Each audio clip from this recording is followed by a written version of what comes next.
Hello everybody, it's Dr. Weber, and in today's presentation we are going to talk about assessment and adapted physical education, and we'll talk about measurement strategies as well. These are going to help define our short and long-term or annual goals for individuals with disabilities in adapted or general PE. So we're at number 6, or presentation number 6. We're in assessments and adaptive PE. We'll talk about TGMD, Brockport, and FitnessGram. We'll get into curriculum development next class, where we'll actually talk about the content we teach when it comes to warm-ups, low organized games, and fitness. Learning objectives, what we will cover today are the types of assessment, standardized assessment approaches, norm reference and criterion reference assessments, authentic assessments, unique needs, and specific test batteries. Goal of assessment in physical education and adaptive PE. This is to increase motivation. So we know that people are motivated by their own intrinsic or extrinsic goals. So if somebody's goal is to lose weight, one activity you could plan for them would be zone 2 or low level cardiovascular training, because we know that burns and oxidizes fat when you are in aerobic gains. So it also determines strengths and weaknesses. It will classify the students, so it will help you distinguish if they are able to get adaptive PE or if they are able to get general PE. It'll determine degree of achievement. It'll evaluate instruction and program, so this will help you identify their needs as well as evaluate based off these needs. And then it'll predict future student success. So once you perform assessments with one group or cohort of students, you'll notice similarities in future cohorts of students. The goal of this is to determine the unique need and basis of instruction. So if it's an individual with cerebral palsy, you may be doing mainly upper body assessments. You may just be doing range of motion assessments for the lower body. If it's someone with autism, you may be just changing the environment. You may be lowering the light levels, or you may have to just have headphones on, which is just a supplemental aid. So these goals are determined by assessment. So measurement, assessment, and program evaluation. Common assessment strategies are standardized or formal approaches, and then there's also alternative and informal approaches. Let's talk about the standardized and formal approaches. These are usually the store-bought tests. These cost money. Not all these tests are going to be free or accessible, which is kind of the barrier. But I've been able to, for some reason, get all these tests online somehow for free. Usually people post them through PDFs or PowerPoints.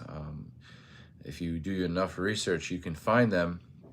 But if you are using them in a formal means, you are probably going to have to buy them. So your district may buy these, or your administrator may have to buy these for you. There's a limited selection of test items, so it's not just an unlimited. They take specific tests, specific directions for administration. So the same administration directions as every test administrated. So these are not unique to the learner. They're kind of outlined by the formal approach. Usually known validity and reliability. So these are very reliable and valid, meaning that validity, that they are, when you look at the actual research about these tests, it confirms that they are accurate. And when it comes to reliability, they give you the same types of results. So they give you consistent results and consistent good results. They're generally strong psychometrically but weak authentically. Standards provided to make judgments about the student test performance. So we'll talk more about that in a little bit. But when it comes to standards-based assessments, there's norm referenced and there's criterion reference. So norm references are the percentiles. So what percent they're able to maintain or achieve. And then you have chronological age norms. So how do they compare relative to people in their own class? And then there's criterion reference, which is performance of a skill measured against a level of mastery. So are they able to master a skill? This isn't based on norms or percentiles. It's just based on, are they able to perform the actual cues of the skill? Something like the TGMD. So norm reference standards, comparisons are made to others from a specifically defined group. Norms are usually developed by testing large numbers and results are tabulated. Percentiles, T-scores, Z-scores are used. Above average, below average are the types of judgments made. Useful tools when making placement decisions, and there's IQ tests, older PE tests are examples. And then the TGMD, which we'll talk about today, is also a norm reference standard, which I think is my favorite locomotor and object control test, because that's what it specifically teaches. And that's what our students need to learn throughout a lifetime. And learning how to jump is a locomotor skill that's learned early, but I think it should be maintained through high school. When it comes to criterion reference standards, comparisons are made to predetermined mastery scores, minimally acceptable scores for a particular purpose. Criteria are determined by expert opinion, research data, logic, experience, and so on. Competent and non-competent are the types of judgments made, and a fitness gram is an example of this. So being able to complete a certain amount of laps in the pacer, or sit-ups, or push-ups, or flex arm hang, or sit and reach, or the trunk lift. These are the criterion reference standards, and we'll talk about that in the future. There are alternative approaches. There'll be some links in that I have from Westchester and other approaches that you can use. They have day-to-day applicability. Often teacher constructed for specific situations for physical education content. Alternative approaches are strong authentically but weak psychometrically. They're premium on subjective evaluation. And you can use checklists, rubrics, task analysis, and portfolios would be examples of these approaches. And I'll show you some examples of those. They're standardized versus alternative. So you generally want to use both. So basically the standardized are the ones that are bought and a little bit more expensive, but they're going to give you more validity and reliability. They're not, it's not your best judgment. So it's based on, research on these specific skills. And then you have alternative methods, which are professional methods, which are still good to use, but you want to use both. So give preference to standardized for unique needs questions. IDEA requires valid, reliable, objective, and non-discriminatory testing. So that's why I think TGMD is a great one. Give preference to alternatives when devising instructional strategies, and assessment is curriculum embedded. So a checklist identifies presence of absence of a behavior or skill. So yes or no, are they able to underhand toss a ball? Yes or no. Checklists are simple and meaningful. They can also go through each of the cues. Does the individual approach the target with good gait or good stride? Or do they place their opposite foot next to the ball when they kick the soccer ball?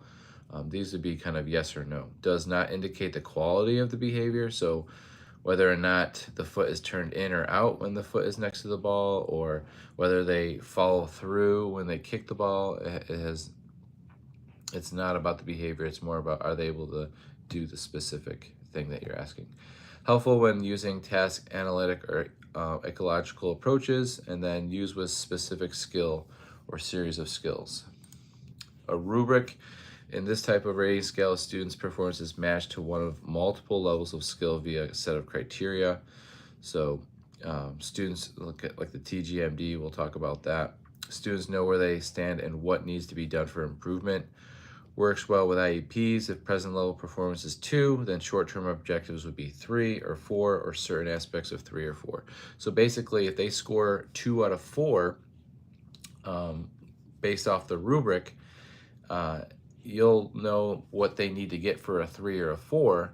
So this not only helps you teach a new skill, but it also helps you show them what they need to learn to develop that skill and master it. So a rubric can help with this. Task analysis, many types exist, but all involve breaking skills down to smaller, perhaps sequentially ordered steps or focal points. So if you are task analysis with a tennis serve, the first would be throwing the ball up. Are they able to throw it up in front of them? Second would be, are they able to throw it up and have a backswing? And then third, are they able to hit the ball? And four, are they able to follow through and hit to the opposite side? So all these would be a task analysis. You can break them down. Could be a squat, looking at, ankles, knees, hips, and shoulders, where they are biomechanically. Could be a push-up as well. You could break down a push-up or a sit-up or any other psychomotor skill.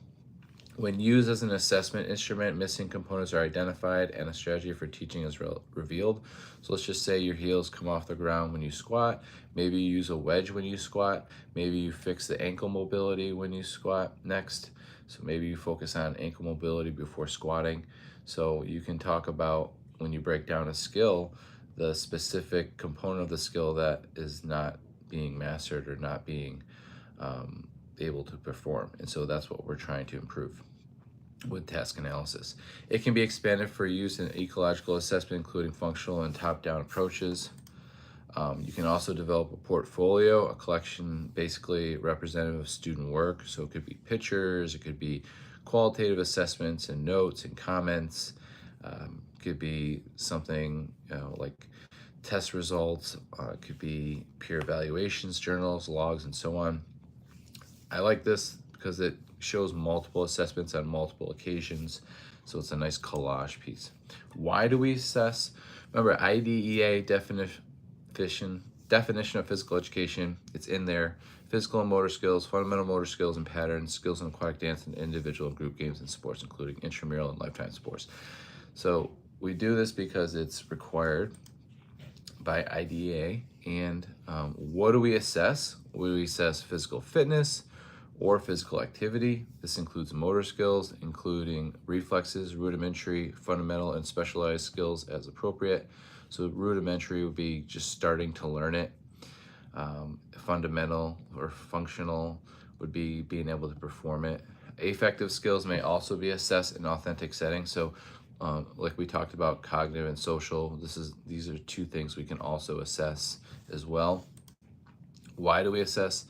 Because of IDEA and FAPE, or free and appropriate public education. We look at physical strength, endurance, flexibility, motor fitness. We look at locomotion and manipulation skills, so object control and locomotor.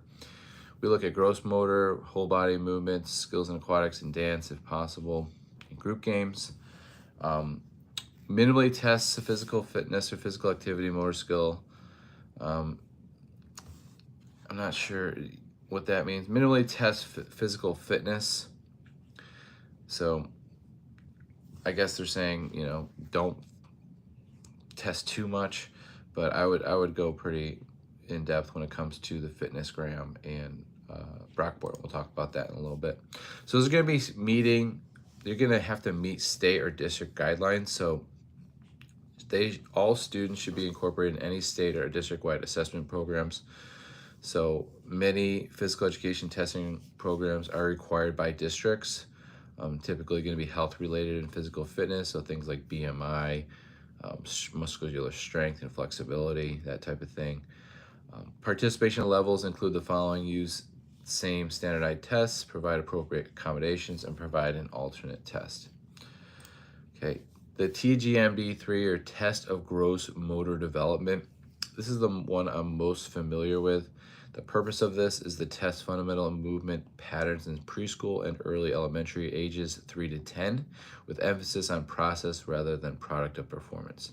The thing about this test is it gives you the cues and it gives you the breakdown and task analysis and rubric of locomotor and object control skills, which we'll look at. And the reason why I like that is because you can really break down what the student is lacking when it comes to the specific skill that they're struggling with. And I like this for general PE, elementary age students. I like this for middle and high school students because you still should be hopping. You should still be jumping. You should still be running and sliding. I don't think these skills go away. So if you are a physical educator in general, you're gonna like this test. So there's 13 patterns.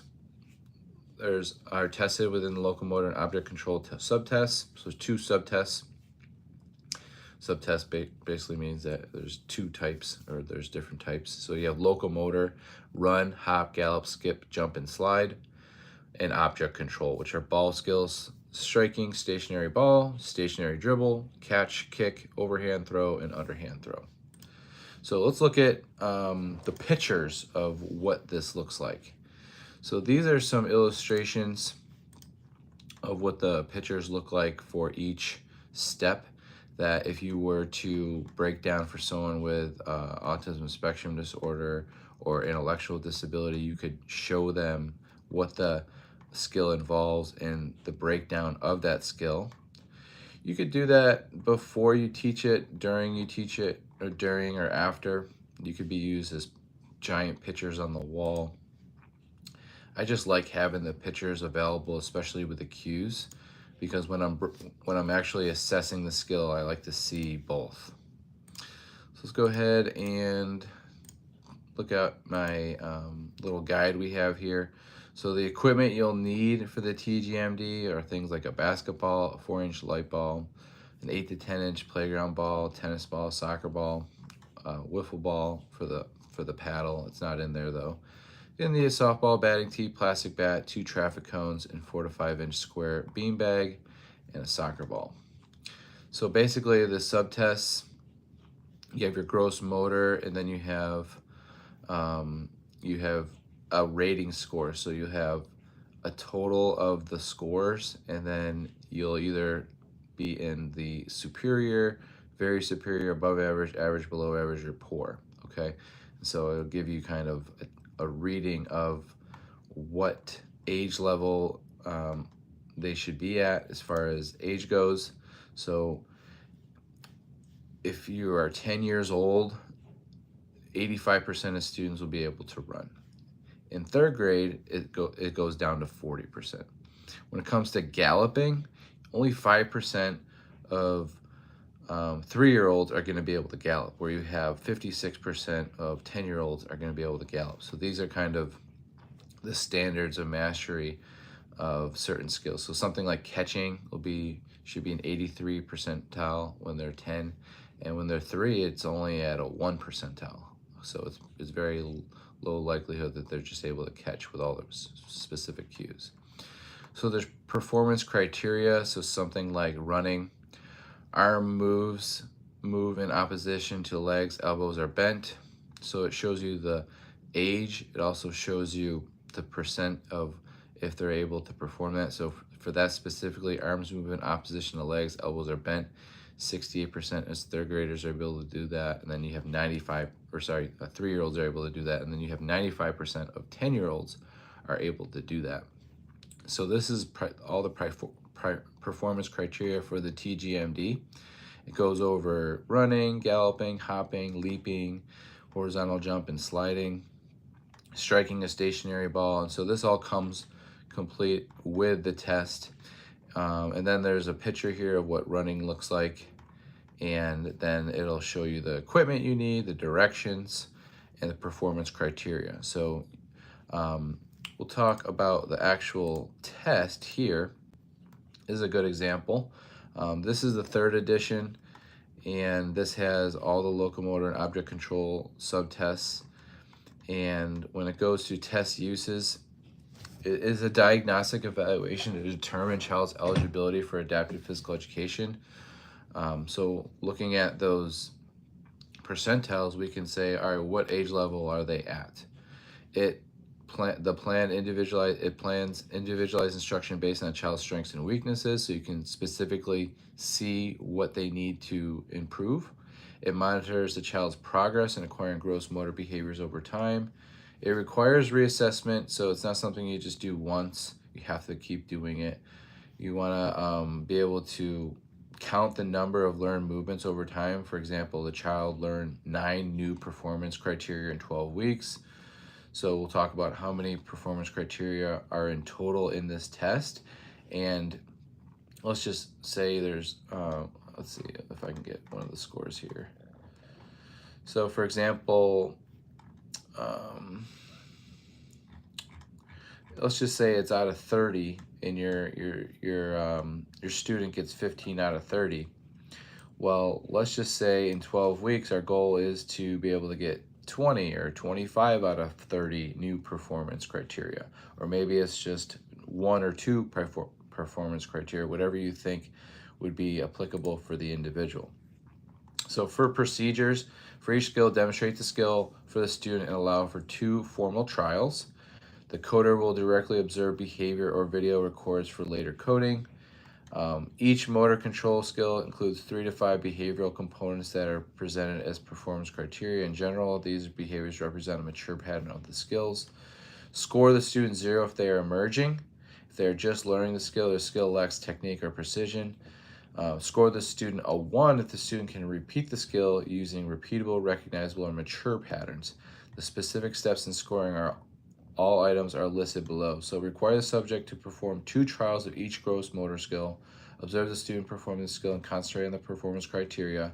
Where the student performs a behavioral component correctly, mark a 1 in the appropriate box in the correct assessment column. Where the student does not perform behavioral component correctly, mark 0. There are 2 separate columns provided for each of the assessment occasions. The student's first trial should appear in the first column. So let's look at the locomotor subtest. You have arms move in opposition to legs with elbows bending when it comes to running, trial 1 and trial 2. And so you could score, if you got a 1 and a 1, you would get a 2 for the score.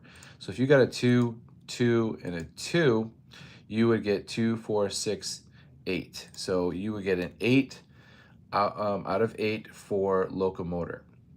And each skill has criteria, and you will have 2 trials and you'll get 2 scores.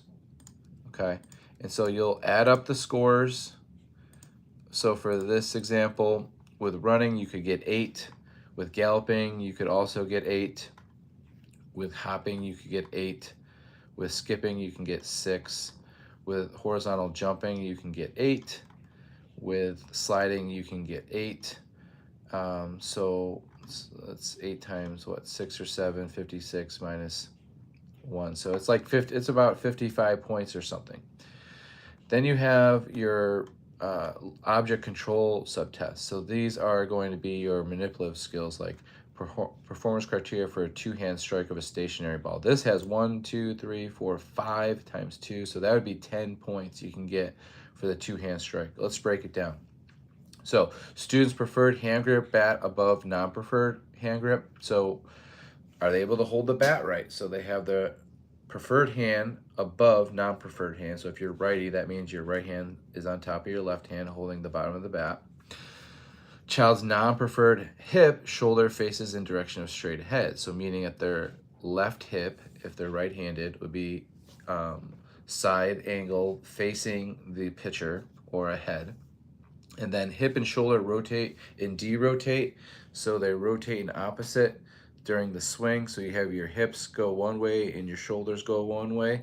And then when you swing, your hips turn in and then your shoulders turn the opposite way during swing.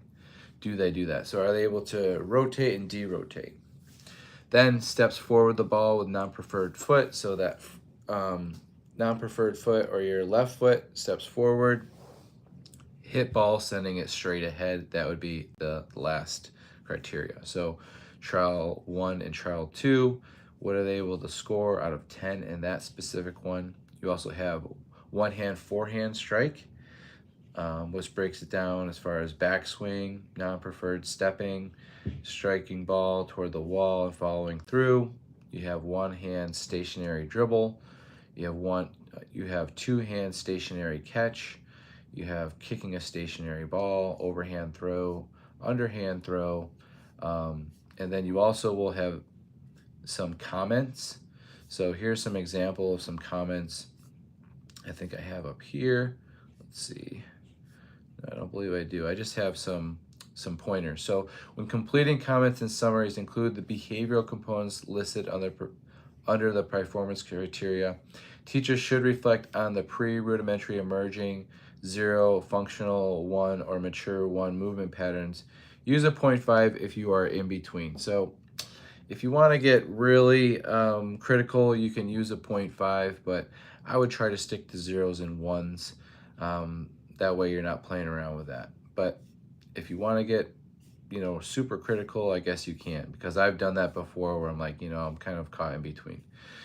After both subtests are completed, you will score them, and then you will look at the norms or the standardized references based on age and see where they fall between, if they fall in line with their peers or if they fall under their peers. You'll have summary and recommendations, so this may include recommendations for adapted PE, or you give some notes on what they should be doing in general PE and recommendations. Students are expected to independently participate in large group activities by, and then you're going to give some suggestions on how they can participate in large group activities, and then the APE setting would provide, and then talk about exactly kind of what would be provided in an APE setting for this individual. So you test them and then give your recommendations after the test. All right, now we're going to look at the fitnessgram. So the purpose of the fitnessgram is it says health-related physical fitness. So health-related physical fitness comes to aerobic capacity. We use the pacer or the 1 mile run or walk test for individuals that are 13 years and older. Most common is the pacer, so it's a 20-meter shuttle run. You can adapt this for people with disabilities. You can make it a 15-meter shuttle run. This will be in a gym setting or outside. Obviously, you wouldn't want to do this in the heat, and you wouldn't want to do this on day one because it can be pretty time-consuming to set up, and students may not be ready for it. So you might want to prepare them that, like, hey, next week we're going to be doing a 20-meter shuttle run. We're going to be running down and back. So if you need your inhalers, or if, today would be a good day to assess them to make sure they're able to do it. Muscular strength and endurance, curl-ups, trunk lift, push-up, modified pull-up, flex arm, hang.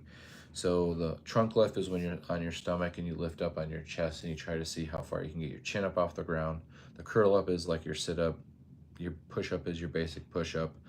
Your modified pull up is a horizontal pull up, so with a bar in front of your chest while you're on your back. A flex arm hang is when you hang and hold your chin over a bar while you are hold it. It's kind of like a pull up, but you pull yourself up and just hold. You see how many seconds you can complete. So the curl ups and push ups are completed at a cadence of every 3 seconds. So it's not as fast as possible and it's not as slow as possible. So there is a cadence for the curl ups and push ups. The flexibility, back saver, sit and reach, and shoulder stretch. So most common is the sit and reach, is where you kind of reach forward for your toes using a sit and reach board so you can actually measure it, or you can use a measuring stick. You might want to Google how to do that. And then you can do body composition such as BMI or skin folds. So that would be the fitnessgram. When it comes to what the fitnessgram looks like, or what type of numbers we're looking at, let me go ahead and try to zoom in here.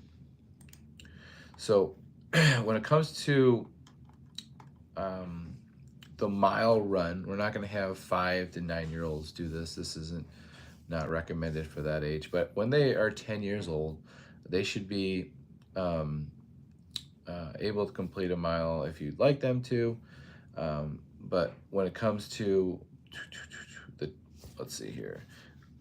Let's see, mile run, 11:30. So anywhere from 11 minutes and 30 seconds to 9 minutes would be a mile run for a 10-year-old.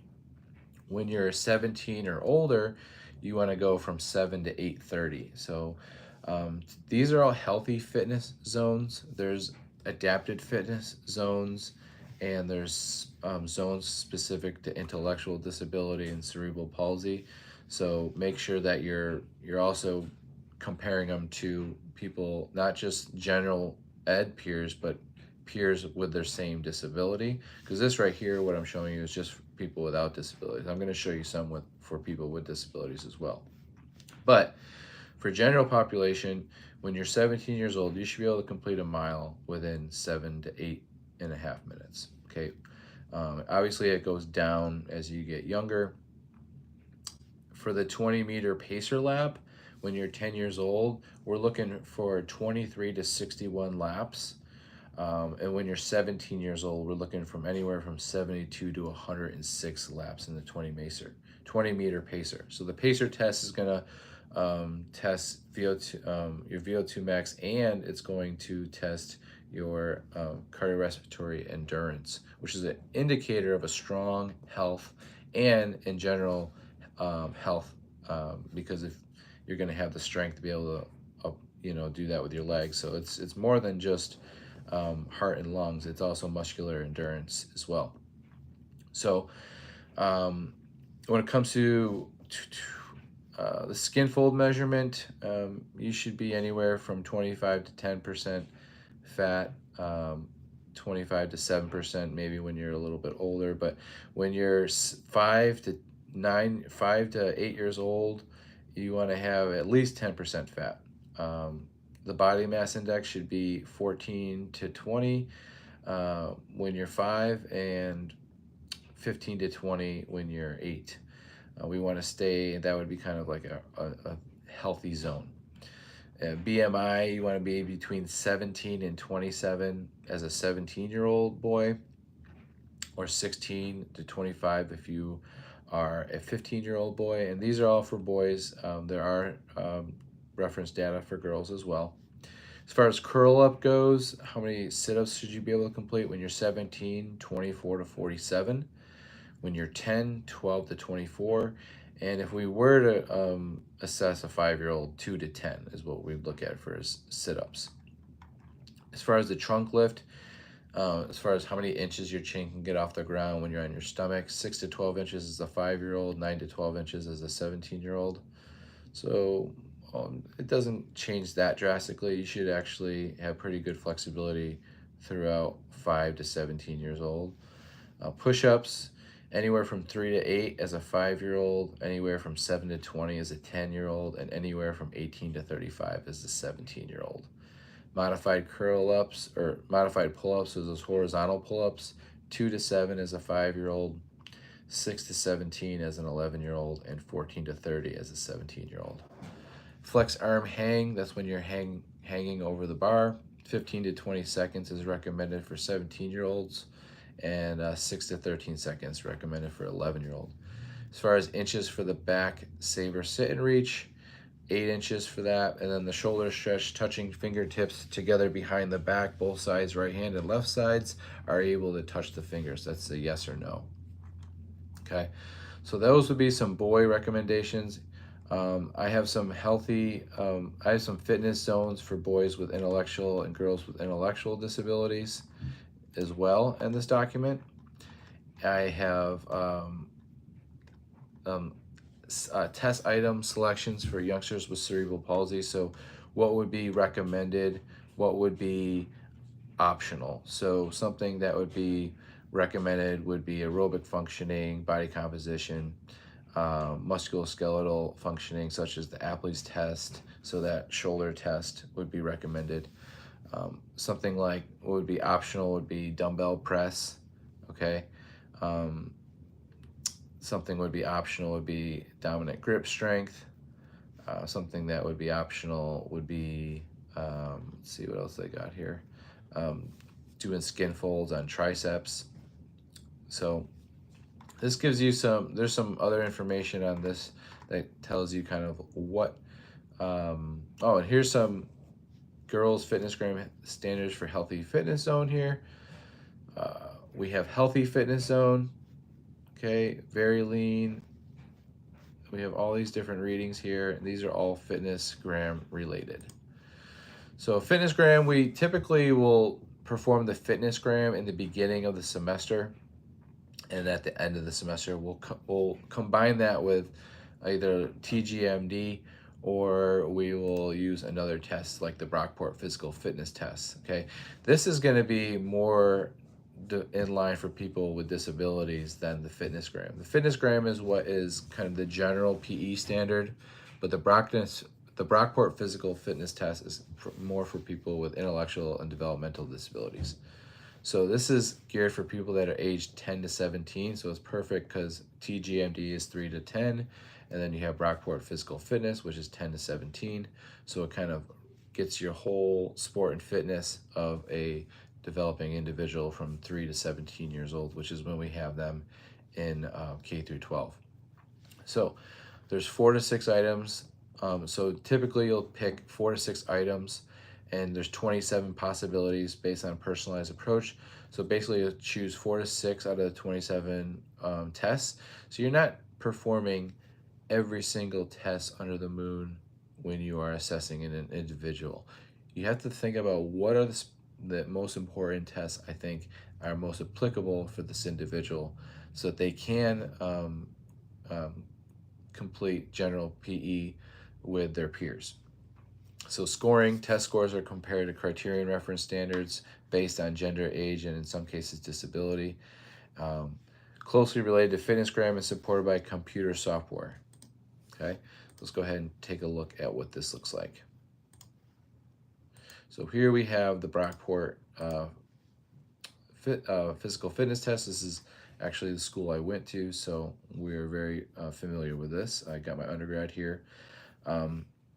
This form identifies all test items on the BPFT, a Brockport Physical Fitness Test. It can be used as a resource for developing a fitness test for a particular student, recording results, and matching results to fitness zones. Okay, so let's go ahead and take a look at what they have. They have the aerobic functioning, so they have mile, run, or walk. They have the 20 meter or 15 meter laps for the pacer. For body composition, they have percent body fat. They do have skin folds. They do have BMI, musculoskeletal functioning, so strength and endurance, reverse curl up, 40 meter push or walk, a ramp test. So people that utilize wheelchairs, can they go up a ramp? A 40 meter push, how long does it take them to get to, basically, can they push themselves in a wheelchair for 40 meters, pass or fail? That's the unit of measure there. Push-ups, how many? Seated push-ups, how many? Pull-ups, modified pull-ups, dumbbell press, bench press, grip strength, because they have those grip strength machines or tools. Isometric push-up, how many seconds? Extended arm hang, how many seconds? Flex arm hang, how many seconds? Curl-ups, modified curl-ups. Flexibility of range of motion. This is what I really like about their test, is that they really look at range of motion, which would be really important for people with cerebral palsy, right? Because you want to know how much range of motion they have, because that might be a measurement that we can try to improve, especially because they're going to be very tight. So we have trunk lift, shoulder stretch right, shoulder stretch left. So the right is above. Do you pass or fail in that Apley's test? Back saver. Modified Thomas test, 0 out of 3. So that's when you lay on your back on a table and they assess your hip flexor range of motion. So modified Thomas test, you might want to YouTube that if you haven't seen that one. That gives you an idea of if they have anterior or posterior pelvic tilt. Musculoskeletal functioning, so we have wrist extension, elbow extension, shoulder extension. So how far can they extend their wrist? How far can they bend their elbow? How far can they extend their shoulder? How far can they abduct their shoulder? How far can they externally rotate their shoulder, internally rotate their shoulder, supinate the forearm, pronate the forearm? Because I work with people with disabilities that can't pronate their forearm, that can only have a supinated forearm, which means it's really hard for them to turn a knob. It's really hard for them to hold a bat. It's really hard for them to throw because they're not able to rotate. So knee extension, is in there as well. Knee flexion is probably in there as well. So these are all musculoskeletal functioning tests that you can take that are included in the Brockport Fitness. Another mobility certification called functional range conditioning also assesses range of motion. That is a good one as well. So when it comes to sports skill program guides, the purpose of these are to assist in the assessment and instruction of sports skills for people with disabilities after 8 and beyond. These are task analyzed assessments, and they're available for 26 sports. Focal points are checked off as athletes demonstrate the correct techniques and used by Special Olympics. Strong authentically, but no validity or reliability reported. So a lot of people will create their own sports skills program guides, and I'll show you some of those in a little bit. So modifications, when you modify a test, just taking, you can change some things, but not if they alter the reason for the test or if it will get in the way of comparisons to criterion or norm. Okay. But if you can modify it, you are not comparing it to a standard or norm, maybe just to an individualized previous score, but you need then to do the same modification and record the modification. So basically, if you perform a modification, you got to perform the same modification in the following test, and you have to record that you modified the test in some type of way. Let's just say it's a knee. You're comparing norms on the fitnessgram when it comes to a push-up, and maybe you're giving them just a little, maybe you're giving them band support. So you'd have to write that.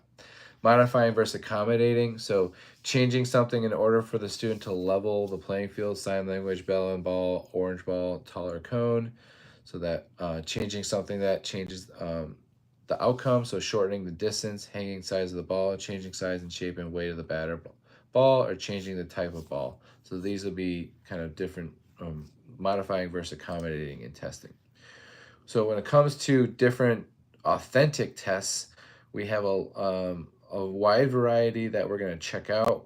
There's a YouTube video on an Alabama test that you can watch.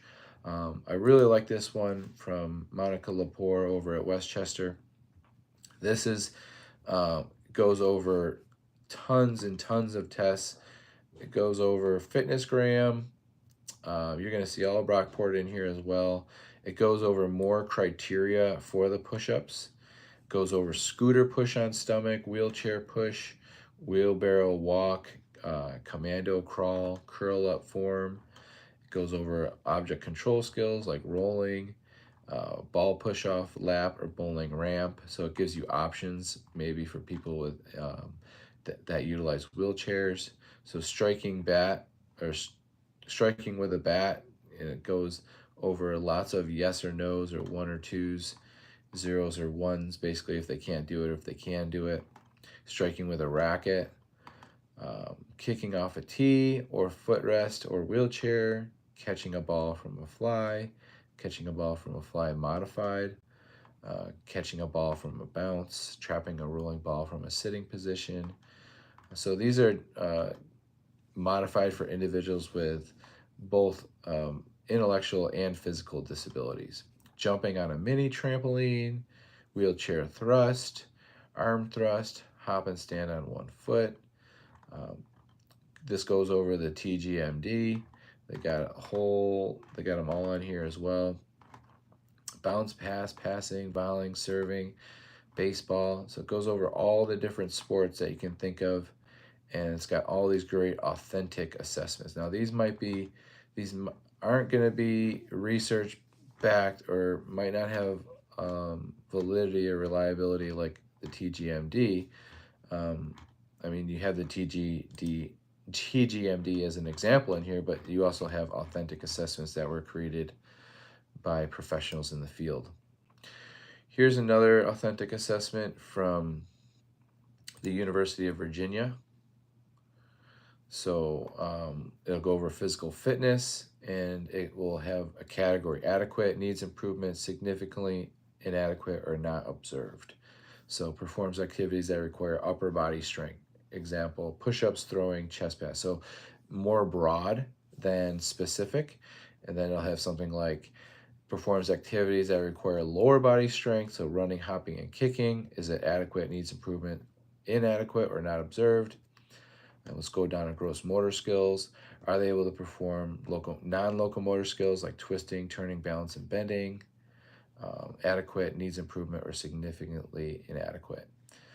Moving safely around environment, dodging space awareness and directions, uses physical education equipment, performs locomotor skills, manipulative skills. What I like about this one, it also has behavior, cognitive, and social skills. So this is kind of what we haven't talked about yet. We've been mainly talking about the physical skills in PE, but what about those cognitive, behavioral, and social skills? So let's take a look at them. Are they adequate, needs improvement, or significantly inadequate, or are they not observed? So enters the classroom without an interruption. So when we're looking at transition to and from physical education, so we talk about the storyline, and then we talk about how they perform in that storyline. So do they enter without interruption? Do they sit in the assigned area? Do they stop playing with equipment when asked? Do they line up to leave when asked? And then you kind of measure that. Is that adequate, needs improvement, or significantly inadequate? Responding to teacher. Do they remain quiet when teacher is talking? Do they follow directions in a timely manner? Do they, when it comes to warm up, when it comes to skill focus, do they follow directions in a timely manner during the game? Do they accept feedback from the teacher? Do they use positive or appropriate language? Okay, relating to peers and equipment, do they work cooperatively with a partner when asked? Do they share? Do they take turns? Do they work cooperatively as a member of a group? Do they use positive or appropriate comments to peers? Do they seek social interaction with peers? Do they display sportsmanship by avoiding conflict with others? Or do they use equipment appropriately? Effort and self-acceptance. Do they quickly begins the activity once instructed? Continues to participate independently throughout an activity, adapts to new tasks and changes, strives to succeed and is motivated to learn, accepts his or her own skill, whether successful or improving. So that would be, do they have any type of effort or acceptance level, self-acceptance? Then cognitive abilities. Do they understand nonverbal directions? Do they understand verbal directions? Processes multi-step cues and attends to instructions. So these are all ways we can measure their cognitive and social skills. I really like that one from the University of Virginia. What else can we have? We also have determining eligibility for adapted PE. So this is a paper on the eligibility for PE and as well as the application of assessment tools. So if you wanted to read through all the different types of assessments, these are going to get into C-tape, okay? It'll go into functional gait assessment, functional reach test. You might even have I'm sure the TGMD will be on here, but this is a paper on all the different types of assessments that can be used in adaptive PE, as well as the diagnosis and population of that individual, the age range, properties, the uses of the tests. So there's going to be many different assessment tools, C-tape, Brockport. Let's see what else one I've heard of before. There's a lot on here. TGMD, obviously. It might be an older version, but it's a really good paper that goes over kind of like all the different types of tests. Let's see what else we got here. So this kind of breaks down all the tests as well. This is popular scales used for assessing kids with special needs. So it gives you assessment scale name, ages, measures, time, how long it takes, special training if needed, and then criterion or norm reference. So this will tell you exactly what type of assessment it is, if you need training or not, what it measures, and who is it for. So this one is for sensory orthopedically impaired. This one is for severe disabilities. This is for children and adults, Special Olympic participants, multi-handicap. This is for 12 to 18-year-olds. So the Adaptive Physical Education Assessment Scale, that's another really popular one. We talked about achievement-based curriculum. So Brockport is on here as well. And it talks about all the different types. What else we got on here? Here's a referral form. Example of a physical education referral form for adaptive physical education services that has an assessment built into it. So it will go over an individual and their ability to perform locomotor and non-locomotor skills. It looks at sensory stimuli as well, and it also looks at management and structural difficulties. So do they follow one-step directions? Do they engage in self-behavior? Do they stay in the supervised area? Do they follow the routine? Do they follow the rules? Do they transition well? Attend to a task presented, expressive communication, engaging in physical activity, accepting feedback, social interaction, processing instructions. Do they tolerate sensory stimuli, tactile stimuli, auditory stimuli, visual stimuli? Demonstrates self-stimulatory behaviors, yes or no? Demonstrates anxious behaviors, yes or no? And then goes over some object control and physical exercise assessments, just like FitnessGram and TGMD. And then it also has strategies and interventions implemented. So what instructional supports? Do you need to use close proximity, additional processing, instructional breakdown, monitor independent work? And we'll get more into teaching these types of strategies, and I believe in our last lecture. But this is a physical education referral form for adaptive physical education services. It's just an example of how you can assess and refer someone for adaptive PE. And I believe that is all I have on assessments. So we went over TGMD, we went over Brockport, we went over FitnessGram.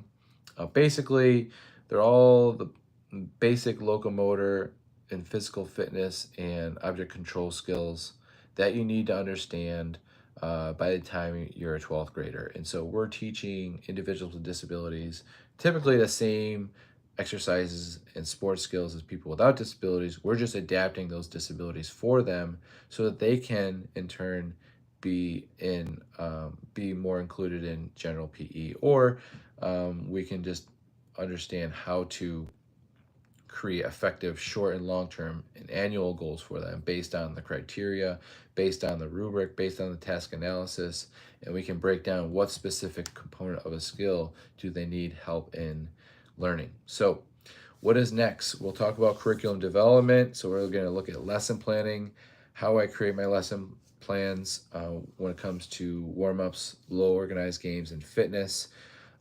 So this will venture into a new phase of our presentation, getting into the content of what are we actually teaching and how are we structuring this, okay?